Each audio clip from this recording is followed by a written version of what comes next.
اللہ تعالیٰ کا لاکھ لاکھ شکر ہے جس نے ہمیں انسان بنایا.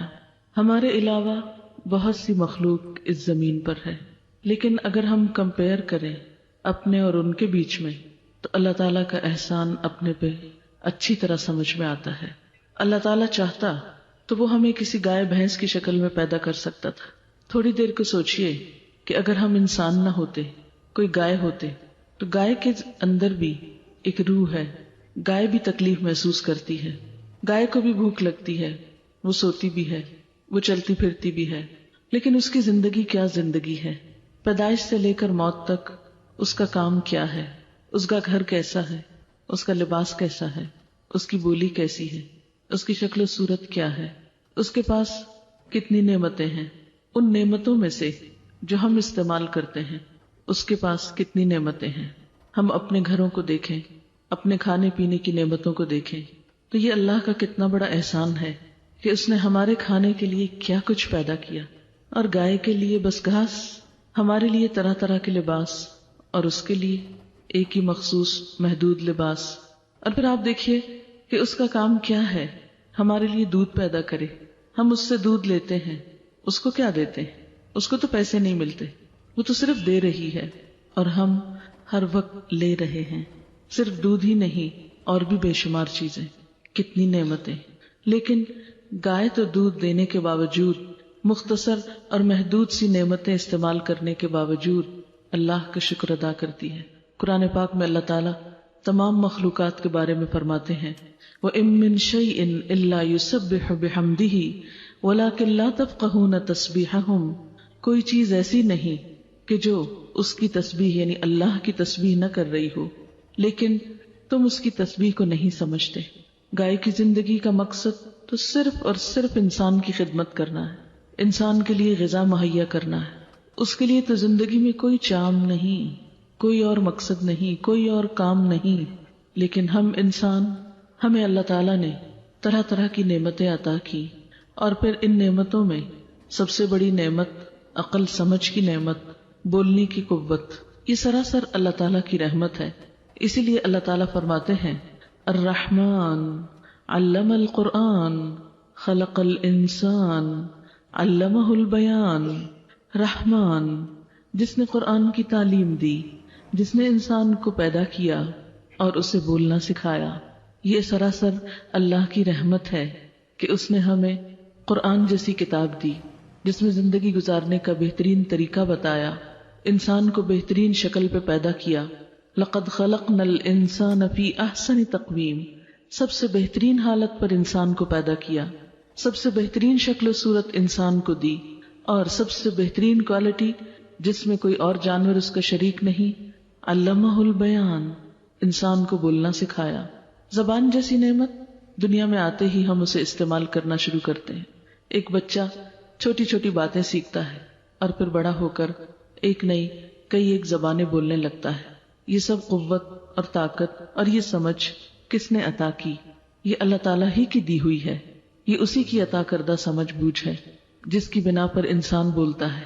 بولنے کو تو ہم بہت کچھ بولتے ہیں، لیکن اللہ تعالیٰ ہم سے کیا چاہتا ہے کہ کیا ہم صرف وہی بولتے رہیں جو ہمارا دل چاہتا ہے، جو ہماری خواہشات ہوتی ہیں، جو ہمارے من میں آتا ہے، جو ہماری سمجھ میں آتا ہے، یا پھر اس زبان کا کچھ اور استعمال بھی ہے جہاں اس زبان سے ہم اپنے جذبات، اپنے احساسات اور اپنی خواہشات کا اظہار کرتے ہیں. وہاں اس بولنے کی قوت، اس بیان کی قوت کو اللہ تعالیٰ ہم سے یہ چاہتا ہے کہ ہم اس کے کلام کے لیے بھی استعمال کریں. اسی لیے مسلمان گھرانوں میں بچہ جب بولنے کی عمر کو، کچھ سمجھ بوجھ کی عمر کو پہنچتا ہے تو ماں باپ کی خواہش اور تمنا ہوتی ہے کہ وہ اللہ کے کلام کو پڑھیں، قرآن پاک کو سیکھیں. اور کیوں نہ سیکھیں؟ اس لیے کہ یہ کلام اور یہ کتاب ہر کلام سے بہترین ہے، کہ اس کا کلام ہے جس نے اس پوری دنیا کو بنایا، جس نے پوری کائنات کو پیدا کیا، جس نے مجھے اور آپ کو بنایا. وہ خود اس کتاب کی تعریف کچھ یوں کرتا ہے کہ یہ کتاب ہے کیا؟ یہ وہ کتاب ہے کہ وَإِنَّهُ لَتَنزِيلُ رَبِّ الْعَالَمِينَ نَزَلَ بِهِ الرُّوحُ الْأَمِينُ عَلَى قَلْبِكَ لِتَكُونَ مِنَ الْمُنذِرِينَ بِلِسَانٍ عَرَبِيٍّ مُبِينٍ وَإِنَّهُ لَتَنزِيلُ رَبِّ الْعَالَمِينَ، اور بے شک یہ کتاب عالمین یعنی تمام جہانوں کے رب کی اتاری ہوئی ہے، یہ کلام اس کا بھیجا ہوا ہے۔ نزل بہ الروح الامین، ایسا بابرکت کلام ہے جسے روح الامین تمام فرشتوں کے سردار جبریل امین لے کر اترے ہیں۔ علی قلبک، دنیا کے سب سے عظیم انسان کے دل پر، محمد صلی اللہ علیہ وسلم کے قلب مبارک پر کیوں اترا ہے؟ لتکون من المنذرین، تاکہ آپ لوگوں کو خبردار کریں۔ اور یہ کلام بلسان عربی مبین، عربی مبین جو مدعا کو خوب واضح کرتی ہے، اس زبان میں اترا ہے۔ تو گویا سب سے عظیم ترین ہستی اللہ رب العالمین کا کلام، اس کی باتیں، اس کا قول، اس کا فرمان، فرشتوں کے سردار جبریل امین کے ذریعے انسانیت کے محسن اعظم، تمام انسانوں سے بڑھ کر عظیم ہستی محمد الرسول اللہ صلی اللہ علیہ وسلم پر مکہ کے عظیم شہر میں سب سے بہترین مہینے میں اور سب سے عظیم الشان رات میں یہ قرآن اترا۔ کیوں اترا؟ تاکہ اس دنیا کے رہنے والوں کو خبردار کیا جائے، انہیں آگاہ کیا جائے کہ اللہ تعالیٰ نے انہیں کیوں پیدا کیا ہے، انہیں یہ زندگی کس طرح گزارنی ہے، اس زندگی کے بعد ان کے ساتھ کیا پیش آنے والا ہے، کل کیا ہونے والا ہے۔ کیا انسان کی زندگی صرف یہی زندگی ہے، آج کی زندگی جو وہ گزار رہا ہے، یا اس کے بعد بھی اس کے ساتھ کچھ معاملہ ہونے والا ہے؟ اور اگر ہے تو وہ کیا ہے؟ یہ کتاب نہ صرف یہ کہ ہمیں یہ بتاتی ہے کہ اس دنیا میں انسان کے لیے امن اور سکون کا راستہ کیا ہے، بلکہ اس کے ساتھ ساتھ یہ بھی بتاتی ہے کہ کل کی زندگی جو ہمیشہ کی زندگی ہے، جو اصل زندگی ہے، جو دراصل زندگی ہے، آج تو ایک امتحان ہے، کل جو اصل زندگی دراصل زندگی ہے، اس میں انسان کی خوشی، انسان کا سکون اور انسان کی کامیابی کس چیز میں ہے۔ اس کتاب کے علاوہ کوئی اور چیز ایسی نہیں جو انسان کو یہ خبر دے، یہ بتائے۔ اور یہ کلام ایسا بے مثال کلام ہے، یہ کتاب ایسی بہترین کتاب ہے کہ جس کے بارے میں چیلنج کیا گیا 1400 سال پہلے جب یہ کتاب اتری تھی۔ اگر کسی کے دل میں یہ شک ہے کہ یہ کتاب اللہ کی نہیں تو پھر اس جیسی کوئی صورت ہی بنا لائے۔ وَإِن كُنتُمْ فِي رَيْبٍ مِّمَّا نَزَّلْنَا عَلَىٰ عَبْدِنَا فَأْتُوا بِسُورَةٍ مِّن مِّثْلِهِ وَادْعُوا شُهَدَاءَكُم مِّن دُونِ اللَّهِ إِن كُنتُمْ صَادِقِينَ، کہہ دیجئے اگر تم اس بارے میں شک میں ہو کہ یہ کتاب ہم نے اپنے بندے پہ نازل کی ہے تو پھر اس جیسی ایک صورت بنا لو اور اس کام کے لیے اپنے مددگار بلا لو اگر تم سچے ہو۔ فَإِن لَّمْ تَفْعَلُوا وَلَن تَفْعَلُوا، پھر اگر تم نہ کر سکو اور کر سکو گے بھی نہیں تو پھر فَاتَّقُوا النَّارَ الَّتِي وَقُودُهَا النَّاسُ وَالْحِجَارَةُ، بچو اس آگ سے جس کا ایندھن انسان اور پتھر ہیں۔ سر تسلیم خم کر لو، اس کتاب کے آگے جھک جاؤ۔ ایک اور جگہ پر فرمایا قُل لَئِنِ اجْتَمَعَتِ الْإِنسُ وَالْجِنُّ عَلَىٰ أَن يَأْتُوا بِمِثْلِ هَٰذَا الْقُرْآنِ لَا يَأْتُونَ بِمِثْلِهِ وَلَوْ كَانَ بَعْضُهُمْ لِبَعْضٍ ظَهِيرًا، آپ کہہ دیجئے کہ اگر انسان اور جن اس بات پر اکٹھے ہو جائیں کہ اس قرآن جیسی کوئی کتاب بنا لائیں یا اس کلام جیسا کوئی اور کلام لے آئیں تو اس جیسا نہ لا سکیں گے، اگرچہ وہ ایک دوسرے کے مددگار ہی کیوں نہ ہوں۔ یعنی سارے لوگ، ساری انسانیت مل کر اکٹھے ہو کر باہم مشورہ کر کے ایک دوسرے کی مدد کر کے اگر چاہے کہ اس قرآن کے مقابلے میں کوئی اور کلام پیش کر سکے تو وہ ایسا نہیں کر سکتے۔ یہ کتاب جو ایک بابرکت کتاب ہے جس کے بارے میں فرمایا کتاب انزلناہ الیک مبارک، یہ کتاب جسے ہم نے آپ کی طرف اتارا ہے بہت بابرکت ہے۔ برکت کا کیا معنی ہوتا ہے؟ خیر کثیر، بھلائی۔ یہ کتاب اپنے اندر بھلائیاں سمیٹے ہوئے ہے۔ یہ جس جگہ پر اتری اس زمین کو اس نے بابرکت بنا دیا۔ ہم سب جانتے ہیں کہ مکہ کی زمین جہاں نہ پانی ہے نہ کچھ اگتا ہے لیکن کس قدر آباد ہے، کس قدر انسانوں کو اپنے اندر سمیٹتی ہے ہر سال۔ وہاں کے پہاڑ جن پر کوئی سبزہ نہیں اگتا، وہ مٹی جس میں بظاہر دیکھنے کی کوئی چیز نہیں، کوئی رونق نہیں، کوئی بظاہر نقش و نگار نہیں وہاں، لیکن ایسی زمین ہے جس کی طرف سب کا دل کھنچتا ہے۔ یہ سب کچھ کس کی وجہ سے ہوا، کس کی بدولت؟ اس کتاب کی بدولت۔ آخر کیا چیز ہے جس نے اس کے نزول کی جگہ کو، مکہ اور مدینہ کو اتنا بہترین بنا دیا، اتنا پرسکون بنا دیا کہ انسانوں کے دل اس کی طرف لپکتے چلے جاتے ہیں؟ یہ اسی کتاب کی بدولت۔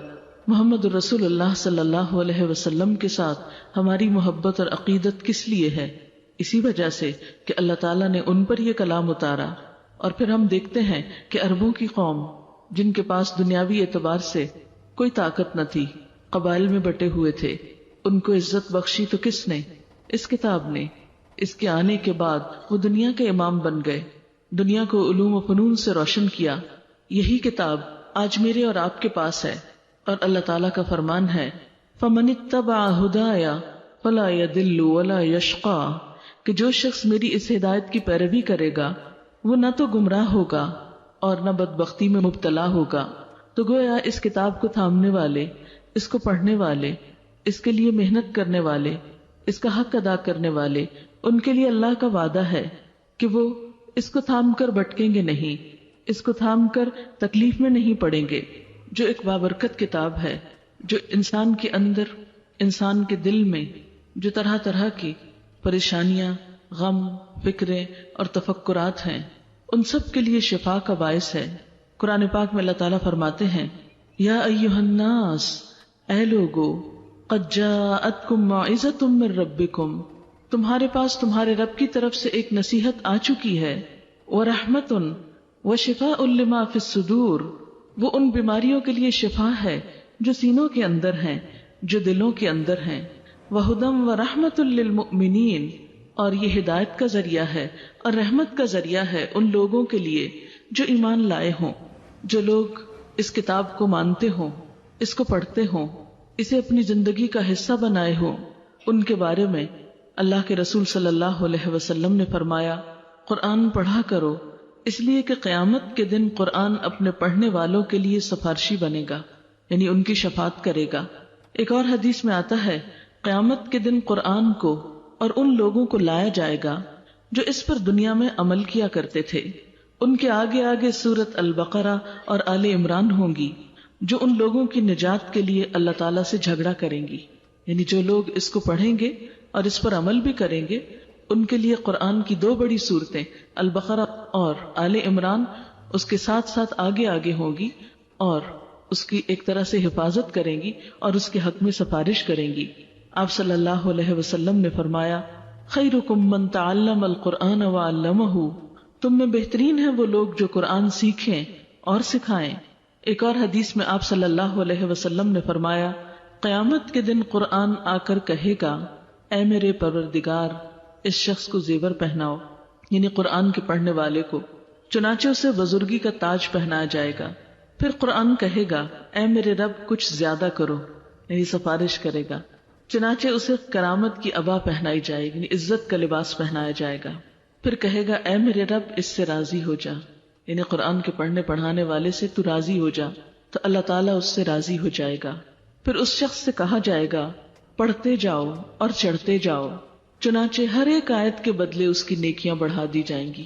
تو یہ ہے وہ سفارش یا وہ شفاعت جو قرآن اس انسان کے حق میں کرے گا جو اسے پڑھتا ہوگا، جو اس کے ساتھ تعلق رکھے گا۔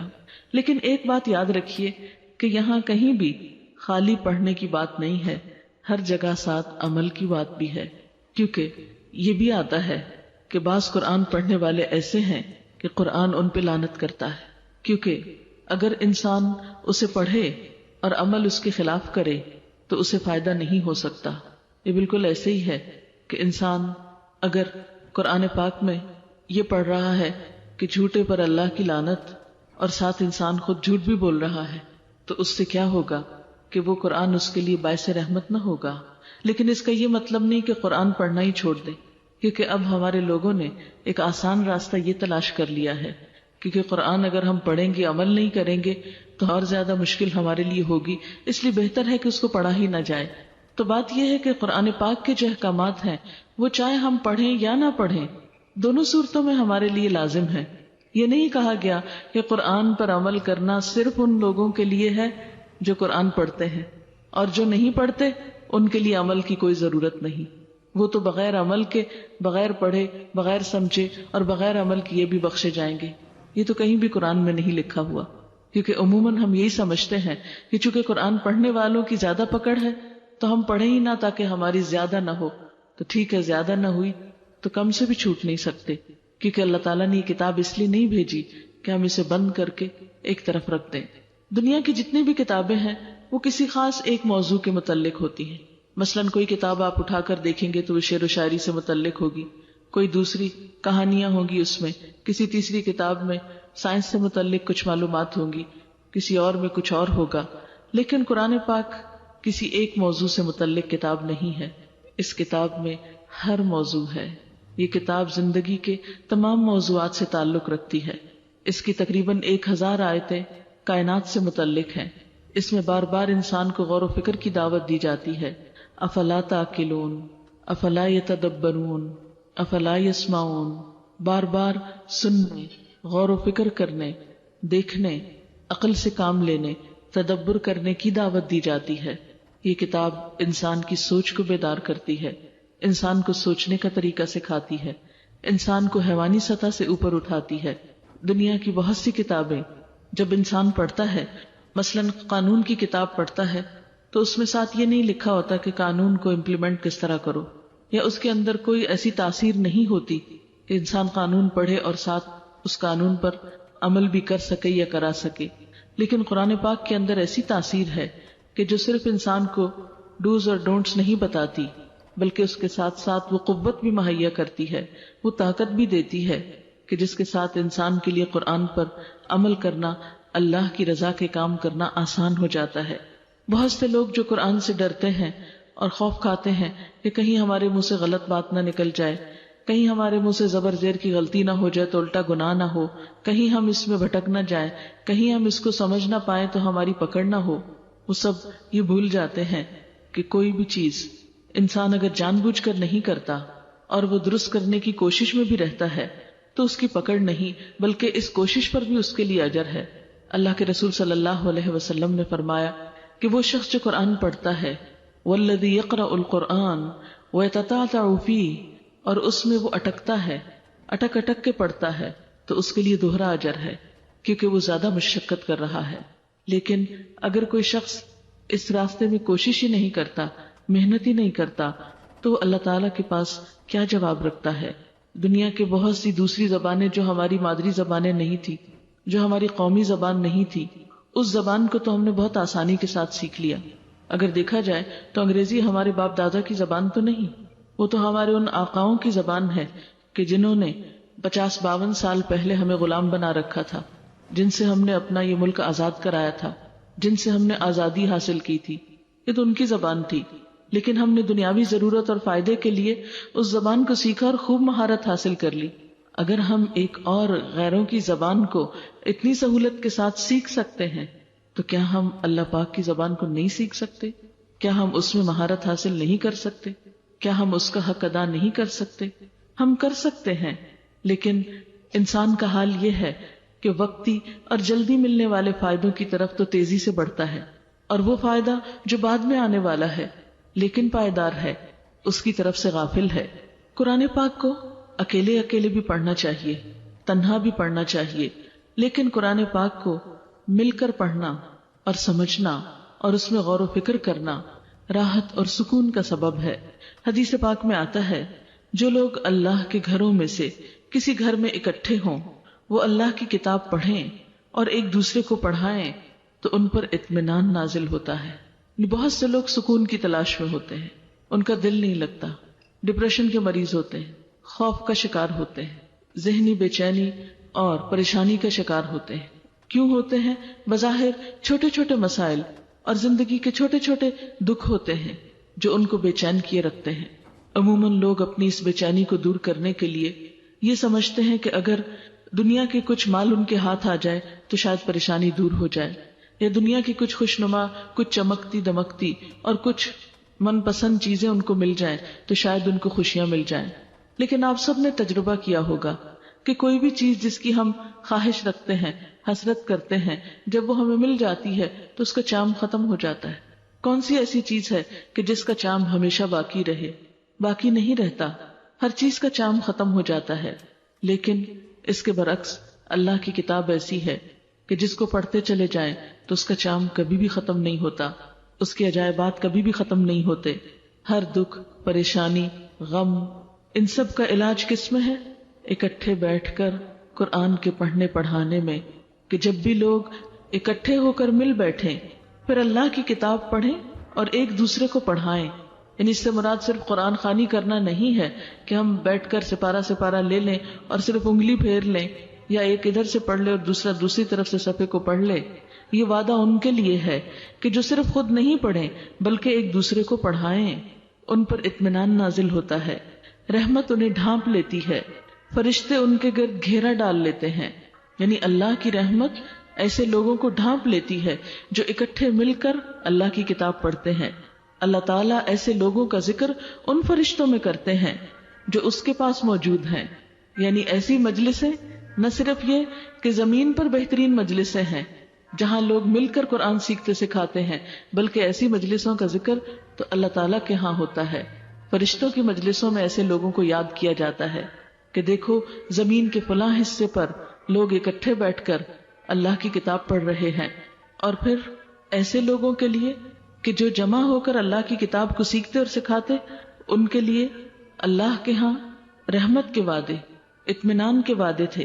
لیکن ایک بات یاد رہے، ایسا تمام کام قرآن کے پڑھنے اور پڑھانے کا، سیکھنے اور سکھانے کا خالصتاً اللہ کی رضا کے لیے ہونا چاہیے. اور پھر اللہ تعالیٰ کا وعدہ یہ ہے کہ جب لوگ قرآن پڑھیں گے یا سکھائیں گے تو ان کی دعائیں بھی قبول ہوں گی. قرآن پاک پڑھنے کے بعد خاص طور پر دعا کی جانی چاہیے. پھر اسی طرح قرآن پاک کا پڑھنا تلاوت کی غرض سے ہو تو بھی دلوں کے سکون اور اطمینان کا ذریعہ ہے. ہر حرف پر 10 نیکیوں کا وعدہ ہے.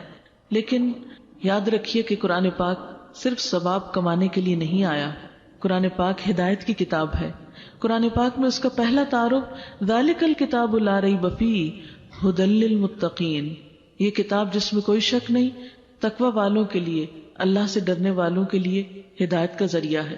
تو گویا جس کے دل میں اللہ کی عظمت ہوگی، اللہ کی محبت ہوگی، اللہ کے سامنے کھڑے ہونے کا ڈر ہوگا، اللہ کی طرف واپسی کا یقین ہوگا، اس کے دل میں لازماً یہ تڑپ ہوگی کہ وہ اللہ کی بات کو جانے، اللہ کی کتاب کو پڑھے، اس کی کتاب کو سمجھے. ہاں وہ دل جو غافل ہے، وہ دل جس میں دنیا کی محبت اللہ کی محبت سے بڑھ کر ہے، ہاں اس کے پاس پھر وقت نہیں ہو سکتا، اس کے پاس فراغت نہیں ہو سکتی کہ وہ اور بہت کچھ پڑھنے کے ساتھ ساتھ اس کتاب کے لیے بھی کچھ وقت نکالے. ہم سب اپنے بارے میں سوچیں کہ اللہ تعالیٰ نے ہمیں دن کے جتنے بھی گھنٹے دیے ہیں، ہم اپنے اپنے اوقات کا جائزہ لیں. کیا واقعی اس میں کچھ وقت ایسا نہیں کہ جس میں ہم کچھ تلاوت کر سکیں؟ اور اس کا فائدہ بھی اللہ تعالیٰ کو نہیں ہوگا، خود ہم ہی کو ہوگا. اس کتاب کے پڑھنے سے جو سکون ملے گا وہ ہمارے ہی طرف پلٹے گا، جو نیکیاں ملیں گی وہ ہم ہی کو ملیں گی، جو مشکلات آسان ہوں گی وہ ہماری ہی ہوں گی.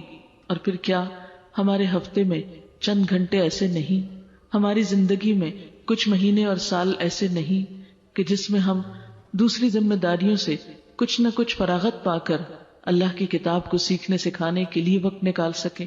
سوچئے تو صحیح، اگر امت مسلمہ یہ کام نہیں کرے گی، مسلمان ہوتے ہوئے ہم اگر یہ نہیں کریں گے تو پھر کس سے توقع رکھیں گے کہ وہ یہ کام کرے؟ اللہ نے یہ کتاب ہمارے لیے بھیجی، اگر ہم اس کی قدردانی نہیں کرتے تو ہم پھر یہ کام کس کے لیے چھوڑے ہوئے ہیں؟ کون آئے گا جو اسے پڑھے گا، جو اس سے ہدایت پائے گا، جو اس پر عمل کرے گا اور جو دنیا کے لیے ایک بہترین پرامن مثالی نمونہ بن کر دکھائے گا؟ اسی لیے اللہ تعالیٰ قرآن پاک میں فرماتے ہیں ان فی ذلک لذکریٰ لمن کان لہ قلب او القی السمع وہو شہید. قرآن میں اس شخص کے لیے نصیحت ہے جو دل رکھتا ہو، جس کے اندر دل جاگتا ہو، جس کا دل دھڑکتا ہو، جو حساس دل کا مالک ہو. قرآن میں اس شخص کے لیے نصیحت ہے جو دل رکھتا ہو یا خوب متوجہ ہو کر سنے اور اس کا دل بھی حاضر ہو، یعنی جس کا دل حاضر ہو، جس کے دل کے اندر شوق ہو، جو دلچسپی رکھتا ہو. اور اگر ہم اس سے دلچسپی نہیں رکھتے، اسے نہیں جاننا چاہتے، اسے نہیں سیکھنا چاہتے، اس سے نہیں تعلق قائم کرنا چاہتے، تو یاد رکھیے قرآن پاک ہی ہمیں بتاتا ہے کہ قیامت کے دن وقال الرسول یا ربی ان قوم اتخذوا هذا القرآن مہجورا، رسول اللہ صلی اللہ علیہ وسلم فرمائیں گے قیامت کے دن کہ اے میرے پروردگار، میری قوم نے اس قرآن کو چھوڑ رکھا تھا، بجائے اس کے کہ آپ ہمارے حق میں شفاعت کریں۔ اگر ہم اس کتاب سے تعلق قائم نہیں کرتے تو ہو سکتا ہے کہ آپ خلاف گواہی دیں کہ یا رب میری اس قوم نے، میری اس امت نے، میرے لوگوں نے ہی میری اس کتاب کو چھوڑ دیا تھا۔ رسول اللہ صلی اللہ علیہ وسلم نے یہ بھی فرمایا کہ دین سراسر خیر خواہی کا نام ہے، اللہ سے، اس کی کتاب سے، اس کے رسول سے، مسلمانوں کے اماموں سے اور عام مسلمانوں سے۔ لہذا اس کتاب کے ساتھ ہماری خیر خواہی ہمارے دیندار ہونے کا تقاضا ہے، اور پھر یہی وہ کتاب ہے جو انسان کو سب سے زیادہ درست راستے کی طرف رہنمائی کرتی ہے۔ ان ھذا القرآن یہدی للتی ہی اقوم، یہ قرآن وہ راہ دکھاتا ہے جو سب سے زیادہ درست ہے، جو بالکل ٹھیک ہے، جس پر چل کر انسان کے لیے کوئی پریشانی نہیں، جس کا انجام کامیابی کی طرف جاتا ہے، جو اللہ تعالیٰ کی رضا اور خوشیوں سے انسان کو نوازتی ہے۔ اللہ تعالیٰ سے دعا ہے کہ وہ ہمیں عمل کی توفیق عطا فرمائے، اور اللہ تعالیٰ اپنے ان وعدوں کو ہمارے لیے پورا کرے۔ فمن اتبع ہدایا فلا یضل ولا یشقی، کہ جو میری ہدایت کی پیروی کرے گا نہ وہ بھٹکے گا نہ بدبخت ہوگا۔ پھر اسی طرح ہم سب کو قرآن پاک کا کچھ حصہ یاد رکھنے کی بھی کوشش کرنی چاہیے۔ آپ صلی اللہ علیہ وسلم نے فرمایا، قرآن مجید کو ذہن میں محفوظ رکھنے اور یاد کرنے کا اہتمام کرو، کیونکہ قسم ہے اس ذات کی جس کے ہاتھ میں میری جان ہے، یہ ذہن سے نکلنے کے لیے اس طرح بلکہ اس سے بھی زیادہ جلدی کرتا ہے جس طرح بندھے ہوئے اونٹ رسی توڑا کر بھاگنے کی کوشش کرتے ہیں۔ یعنی جو یاد کیا جائے پھر اس کو یاد رکھا بھی جائے، کیونکہ اگر یاد رکھا نہیں جائے گا تو بہت جلد بھول جائے گا۔ آپ صلی اللہ علیہ وسلم نے فرمایا، قرآن یاد کرنے والے کی مثال اس شخص کی سی ہے جس کے پاس بندھے ہوئے اونٹ ہوں، اگر وہ ان کی حفاظت کی فکر کرے گا تو وہ اس کے پاس رہیں گے، اور اگر انہیں چھوڑ دے گا تو وہ بھاگ جائیں گے۔ تو آپ سوچئے کہ اونٹ انسان کی دولت ہے، اگر انسان ان کی حفاظت نہیں کرے گا تو وہ چلے جائیں گے۔ عید کے موقع پہ آپ جیسے بکرا لاتے ہیں تو کتنی فکر ہوتی ہے کہ بکرا ہے، کہیں چھٹ تو نہیں گیا، کہیں نکل تو نہیں گیا، کہیں اس کا کوئی نقصان تو نہیں ہو گیا۔ تو بالکل اسی طرح قرآن ایک بہت بڑی دولت ہے، جو اس کو یاد کرے پھر اسے چاہیے کہ اسے یاد بھی رکھے۔ اور اسی طرح قرآن پاک کو خوبصورت آواز میں پڑھنے کی کوشش کرنی چاہیے۔ ہم بہت سی شعر و شاعری اور بہت سا اور کلام خوبصورت کر کے پڑھتے ہیں، لیکن کیا اللہ کا کلام اس لائق نہیں کہ اس کے لیے محنت کی جائے اور خوبصورت انداز اختیار کیا جائے پڑھنے کو؟ آپ صلی اللہ علیہ وسلم نے فرمایا، قرآن مجید کو اپنی آوازوں سے مزین کرو، یعنی خوبصورت بناؤ۔ آپ نے یہ بھی فرمایا، قرآن کو اپنی آوازوں کے ذریعے حسین بناؤ، کیونکہ اچھی آواز قرآن کے حسن میں اضافہ کرتی ہے۔ یعنی قرآن پاک تو بذات خود بہت خوبصورت کتاب ہے، لیکن اچھی طرح پڑھنا اس کو اور خوبصورت بنا دیتا ہے۔ اللہ تعالیٰ فرماتے ہیں، ان الذین یتلون کتاب اللہ، یقیناً وہ لوگ جو اللہ کی کتاب کی تلاوت کرتے ہیں، اس کو پڑھتے ہیں، وَأَقَامُوا الصَّلَاةَ اور نماز قائم کرتے ہیں، وَأَنفَقُوا مِمَّا رَزَقْنَاهُمْ اور اس میں سے خرچ کرتے ہیں جو ہم نے ان کو بطور رزق دیا، سرًا وعلانیہ، چھپا کے بھی، اعلانیہ طور پر بھی، یرجون تجارتا لن تبور، وہ ایسی تجارت کی امید رکھتے ہیں جو کبھی بھی ناکام نہیں ہوگی، جس میں کوئی خسارہ نہ ہوگا، لیوفیہم اجورہم ویزیدہم من فضلی، تاکہ وہ انہیں ان کے اجر دے، یعنی ان کی محنت کا پھل ان کو عطا کرے اور اپنے فضل سے اور زیادہ بھی دے۔ انہ غفور شکور، بے شک وہ بخشنے والا بھی ہے، قدردان بھی ہے۔ تو یہ کیسے ہو سکتا ہے کہ کوئی شخص اللہ کی کتاب کے ساتھ محنت کرے اور پھر اس کی قدردانی نہ ہو؟ اللہ تعالی ہم سب کو اس کے پڑھنے پڑھانے کی توفیق عطا فرمائے۔ دعا کر لیجیے، سبحان اللہ والحمد للہ ولا الہ الا اللہ واللہ اکبر ولا حول ولا قوة الا باللہ العلی العظیم۔ اللہم صل علی محمد وعلی آل محمد کما صلیت علی ابراہیم وعلی آل ابراہیم انک حمید مجید۔ اللہم بارک علی محمد وعلی آل محمد کما بارکت علی ابراہیم وعلى آل إبراهيم إنك حميد مجيد ربنا آتنا في الدنيا حسنة وفي الآخرة حسنة وقنا عذاب النار ربنا لا تزغ قلوبنا بعد إذ هديتنا وهب لنا من لدنك رحمة إنك أنت الوهاب ربنا هب لنا من أزواجنا وذرياتنا قرة أعين واجعلنا للمتقين إماما. یا اللہ پاک جو کچھ ہم نے پڑھا ہے تو اپنی رحمت سے اسے قبول فرما. یا اللہ اگر بھول کر کوئی بات ایسی زبان سے نکلی ہو جو آپ کو پسند نہ آئی ہو تو ہم سب کو اس سے دور کر دے، اور جو باتیں تیری مرضی کے مطابق ہوئی ہیں ہمیں اس پر عمل کی توفیق عطا فرما. یا اللہ قرآن کو ہمارے سینوں کا نور، ہمارے دلوں کی بہار بنا دے، ہمارے غموں اور دکھوں کو دور کرنے کا ذریعہ بنا دے، ہمارے دلوں کو قرآن سے روشن کر دے. یا اللہ اس دنیا میں بھی اور آخرت میں بھی قرآن کو ہمارا ساتھی بنا، ہماری قبروں کو اس قرآن سے روشن کر دینا. قیامت کے دن یہ کتاب ہمارے حق میں سفارش کرے. یا رب العالمین ہمیں اس سے محبت عطا کر اور اسے ہماری شفاعت کرنے والا بنا. یا رب العالمین ہمارے بچوں کو دنیا اور آخرت کی کامیابی عطا فرما. یا اللہ ہمارے والدین پر اپنی رحمت فرما. یا اللہ جس بچی نے قرآن پاک کی ابتدا کی ہے بہترین طریقے سے اس کی تکمیل فرما، اس گھر پر اپنی خیر و برکت نازل فرما. یا اللہ ہم سب کے بچوں کو ہماری آنکھوں کی ٹھنڈک بنا. یا اللہ تو ہم سب پر اپنی رحمتوں کا سایہ کر. یا اللہ مسلمانوں کے دلوں کو باہم جوڑ دے. یا اللہ ہمارے ملک میں امن و امان پیدا فرما. یا اللہ اس وقت اسلامی دنیا پر جو مشکل وقت ہے، جو تکلیف کا وقت ہے، تو ہم سب کی مدد فرما. یا اللہ سب مسلمانوں کی حفاظت فرما. یا اللہ تو ہمیں اپنی طرف رجوع کرنے کی توفیق دے. یا اللہ ہمارے گناہوں کو معاف کر دے. یا رب العالمین تو ہمیں نیکی کی توفیق دے. ربنا تقبل منا انک انت السمیع العلیم. یا اللہ تمام بیماروں کو صحت عطا فرما، سب دکھی لوگوں کے دکھ دور فرما. جتنی بہنیں تشریف لائی ہیں سب کا آنا قبول فرما، سب کو اس کا بہترین اجر عطا فرما.